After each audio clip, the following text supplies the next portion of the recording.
The most expensive thing I said no to, this is back in 2019. I had a series of contracts lined up with a company that paid me to do workshops, right? Let's say that. The problem is the workshops, I've been doing these for years, like literally the same workshop. It's a week-long workshop for like 2 years. And it paid well, but the topic was starting to bore me. And I was starting to forget if I said it in this instance or the previous instance. Like I was like forgetting what I even said, right?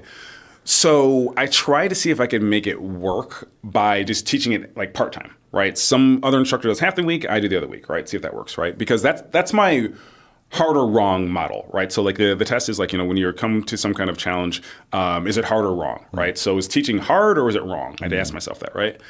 But before you say it's wrong, you try to seek some kind of accommodation, right?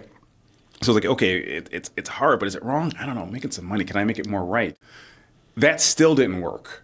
I still was just miserable because I'm on the camera for these courses. You can actually see like, year one, I'm all happy. Like year two, I'm like, it's like, like a veteran who's like done like playing baseball or whatever. So I was like, I can't do this shit anymore. I just can't. And at the time, I had $80,000 in contracts lined up to keep on teaching this course. And fortunately, there was a lot of competition for these contracts. So when I respectfully declined them, they quickly got snatched up. So I started a different program where I was essentially just teaching entrepreneurs how to grow their business as opposed to teaching corporations how to use digital marketing to grow. What happened is, you might have heard about this. So COVID hits and wipes out all those contracts anyways. But fortunately, since I stopped 6 months earlier, I already had a different business model working, which is more or less a group coaching business model that sustained me during the pandemic to the point where I would go live like twice a week for like this group coaching program.